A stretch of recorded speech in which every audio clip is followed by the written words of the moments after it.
My name is Margie Ripper. I have a landscape design business called Ripper Ideas, clever garden design. And why I say clever is that I really like problem solving. So I will often work with people if they want a garden that's accessible for pets or wheelchair accessible or on a steep slope or too dry or too wet or whatever. So that's where I enjoy the work most. Fire safety is, in my mind, every time I talk with people about their preferences for garden, everybody who is either in a hilly area or up here in the Adelaide Hills, it's just part of what I think about. With a clean slate, the first thing I would think about would be the design of the house in relation to the garden, and particularly in relation to the slope and to the prevailing winds, because they're all the factors that will facilitate bushfires. So if somebody is, for example, perched on the top of a slope that faces north or west, they're going to get a lot of wind coming up that slope. If they place their house there, it's not a lot you can do except leave, because it's not a protectable environment. But if they didn't have an option about that, then introducing things like very large stones, boulders, both act as a fire inhibitor because they don't burn, obviously. They're a cool sink.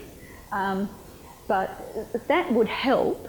But really, if people can think about how their house is oriented, then that's the first important step.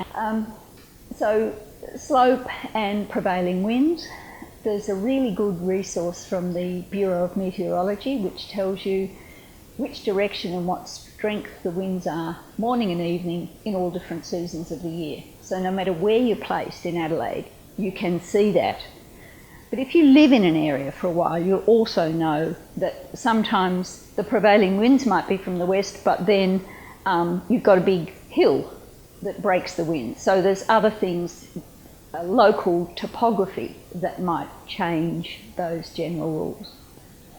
So that would be the first thing, was to think of where the house is placed, and then think of where the most lush part of the garden can be close to the house. So if people are going to have a green area, a lawn substitute or even a lawn, then put it on the most vulnerable side of the house because it will provide a barrier.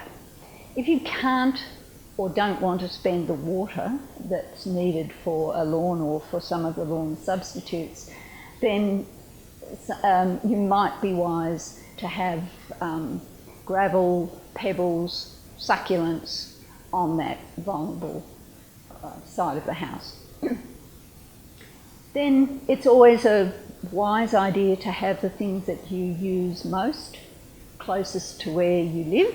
So good permaculture principles that you use less energy if you just can reach out and get the edibles easily. Orchards are quite fire retardant on the whole, particularly citrus. There's not much you can do with plants alone. House design and placement, in combination with making sure that you have either no planting or only lush planting, moist plants near the house, particularly on the approach side.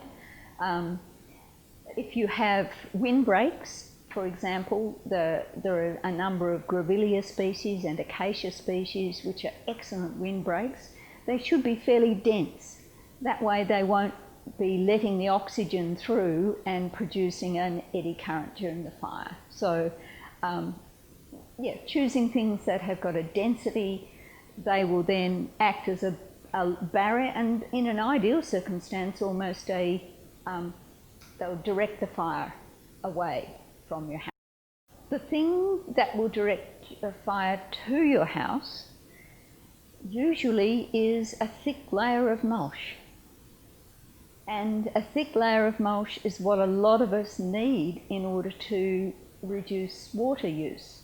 And so back to my initial comment that these things have to be kept in balance, because if you don't mulch the ground, the soil, then things dry out and they're more vulnerable, they're going to not thrive. You're not going to have a lush looking garden. But if you use any wood chips or anything with a volatile, things like eucalyptus or pine or hay, then expect that that's going to go up in flames. Water features and rocks are both cool sources, but your water feature has to be able to run when there's no electricity, and doesn't have to have anything plastic and meltable in it. So for water use as a mitigation strategy, there's some excellent people in the eastern states who, up in the Dandenong Ranges, who are designing non-chlorinated pools, billabongs. And the advantages are, of course, for animals and insects that are excellent for pollination and all the rest of it. They just thrive if there's a regular water source. Always the recommendation is about orientation. No penetrations on the west or on the east if you can avoid it. The north facing, which is often where summer winds, that's the perfect outlook orientation. So in terms of the livability of a house, then you would orient it towards the north.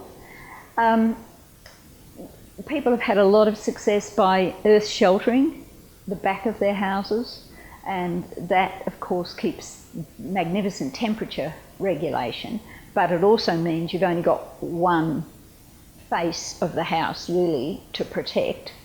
And if you have very lush vines some distance from that will be shady in summer but bare in winter, then that's often a way of having a lush feel, but also minimising the movement of air and therefore of embers. The quality of the windows, so the councils now are very strict about the sort of fire management techniques. So you don't have wood outside, you don't build anything in wood. The things that make houses burn more than anything else are decks and wooden paths and wood piles. So they're all sorts of management things. You can have fake wood now that doesn't look too disgusting. It's a way of recycling Coca-Cola bottles, and it also is fire retardant. So they're the sort of building materials that are often used. In houses that are designed for energy efficiency, one of the key things is to have a possibility for a cross flow of ventilation, but a sealed house. And that's a really excellent fire protection thing too, because as soon as you've got an inlet into a house for a breeze of any sort, you've got a flow through of air, of heat, and potentially even of embers. So there are a lot of very clever designers now, house designers, who take all of that on board in their designs. But unfortunately, I don't know of any sort of mass-produced housing development people who really do that. They might have energy efficiency, but they don't necessarily orient the house thoughtfully. They have houses with lots and lots of ups and downs in the roof, all of which are potentials for capturing leaves and embers. So the idea of a skillion roof, which is the simplest roof form, it means that it can be easily maintained in summer, that's ideal, but